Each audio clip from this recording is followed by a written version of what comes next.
We're not looking to do that. NATO could help us. We don't use it.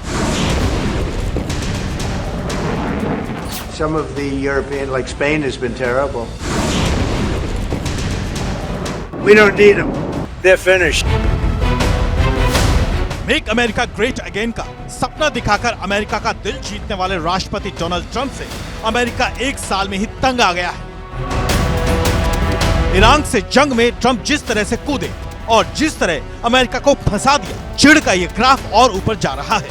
अमेरिकी पोल agency के 20 मार्च को हुए ताजा सर्वे के मुताबिक डोनाल्ड ट्रंप के काम करने के तरीकों को 63% अमेरिकियों ने नापसंद किया है, जबकि 34% अमेरिकी जनता अब भी उन्हें समर्थन दे रही है। पोल के मुताबिक ये ट्रंप की अब तक की सबसे कम रेटिंग है। ये पोल ईरान से जंग के दौर में हुआ है। अमेरिकी जनता को डर है कि ट्रंप की पॉलिसी कहीं अमेरिका को लंबे युद्ध में न फंसा दे। अमेरिका में बहुत जल्द मिड टर्म इलेक्शन होने हैं। अटकलें जोरों पर है कि ट्रंप कहीं चुनावी फायदा उठाने और खुद की सुपर लीडर की ब्रांडिंग के लिए ही तो इजराइल के पीछे पीछे जंग में नहीं कूदे हैं। अमेरिका में 1 मार्च को हुए सर्वे भी बता चुका है कि डोनाल्ड ट्रंप की बातों पर अमेरिकियों का यकीन तेजी से घटा है।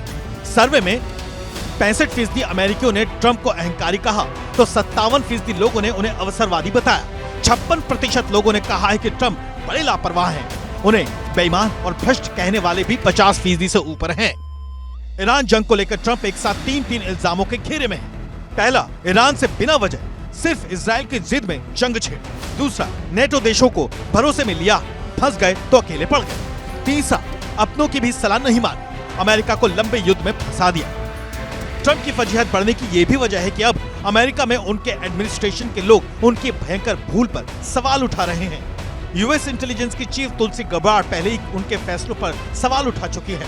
काउंटर टेररिज्म सेंटर के चीफ रहे जो केंट मानते हैं कि ईरान से युद्ध इजराइल के दबाव में हुआ। व्हाइट हाउस धार्मिक स्वतंत्रता आयोग के सलाहकार समीरा मुंशी भी ईरान के खिलाफ छेड़ा युद्ध को अवैध बता रही हैं। ट्रंप एक दिन कहते हैं कि युद्ध जीत गए तो दूसरे दिन कहते हैं कि युद्ध लंबा चलेगा। बयानों की ये उलट पुलट भी ट्रंप की क्रेडिबिलिटी पर भारी असर डाल रही है।